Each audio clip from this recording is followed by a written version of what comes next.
பெண்கள்னாலே எல்லாம் வீட்டில் இருக்கவங்களுக்குலாம் சமைச்சு கொடுத்துட்டு மிச்சம் மீதி சாப்பிடணும் அப்படிங்கிற மாதிரி நினைப்பாங்க. ஆனால் வந்து பார்த்தீங்கன்னா அது ரொம்ப ரொம்ப தவறான விஷயம். முதல்ல நம்ம ஹெல்த்தை வந்து நல்லா வந்து பார்த்துக்கணும். எனக்கு வந்து பார்த்தீங்கன்னா 2 நாளாக கோல்டு. அதே மாதிரி நம்ம உடம்பு வந்து சொல்லும், உனக்கு வந்து இந்த மாதிரி சிம்டம்ஸ்லாம் ஆகி மூக்கு வந்து ஒரு மாதிரி அரிக்கிற மாதிரி இருக்கும், கண்ணு தண்ணி வரும், அப்புறம் வந்து ரன்னிங் நோஸ் மாதிரி வரும். அப்பயே நம்ம வந்து பார்த்தீங்கன்னா நமக்கான ப்ரிகாஷன் வந்து எடுத்துக்கிறது ரொம்ப ரொம்ப நல்லது. நம்ம எல்லாமே பண்ணாமல் 3 நாள் 4 நாள் கழிச்சு என்ன பண்ணுவோம்னா அந்த சளி பிடிச்சதுனால அதை பிடிச்சி திட்டிகிட்டு இருப்போம், இதுக்குதான் இது பிடிச்சதோ அப்படிங்கிற மாதிரி. ஆனா வந்து பாத்தீங்கன்னா நான் வந்து அப்படி கிடையாது. ஏதாவது ஒரு சிம்டம்ஸ் தெரிஞ்சா அது உடனே டாக்டர்கிட்ட போயிடணும், இல்லைன்னா வீட்டு மருந்துல நம்ம சரி பண்ண பார்க்கணும் அப்படின்னு நினைப்பேன். இன்னைக்கு வந்து பாத்தீங்கன்னா எனக்காக நான் செஞ்ச ஒரு டிஷ் தான் வந்து இது.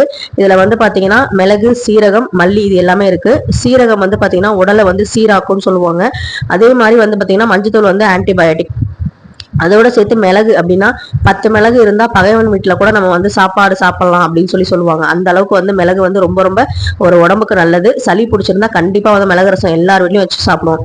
ஸோ இன்னைக்கு வந்து பாத்தீங்கன்னா கொஞ்சமா வந்து ஒரு 1/4 கிலோ வந்து மட்டன் வந்து வாங்கிட்டு வந்து அதுல வந்து பாத்தீங்கன்னா நான் வந்து மட்டன் சுக்கா வந்து செஞ்சிருந்தேன். ஃபர்ஸ்ட் வந்து மட்டனை வந்து நல்லா வந்து நம்ம மஞ்சத்தூள் போட்டு இஞ்சி பூண்டு பேஸ்ட் எல்லாம் போட்டு ஒரு 10 நிமிஷம் வந்து பாத்தீங்கன்னா கொஞ்சமா தண்ணி ஊற்றி நான் வந்து வேக வச்சுட்டேன்.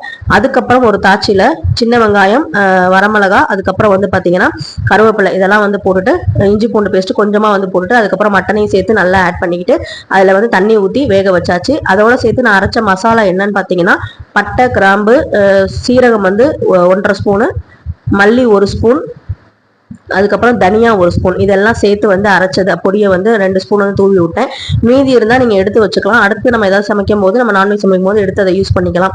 ஸோ எனக்கு வந்து பாத்தீங்கன்னா சளி பிடிச்சது அப்படின்னாலே இந்த சூப்பு குடிக்கிறது, இந்த மாதிரி வந்து நான்வெஜ்ல வந்து பெப்பர் போட்டு சாப்பிட்றதுங்கிறது ரொம்ப ரொம்ப பிடிக்கும்.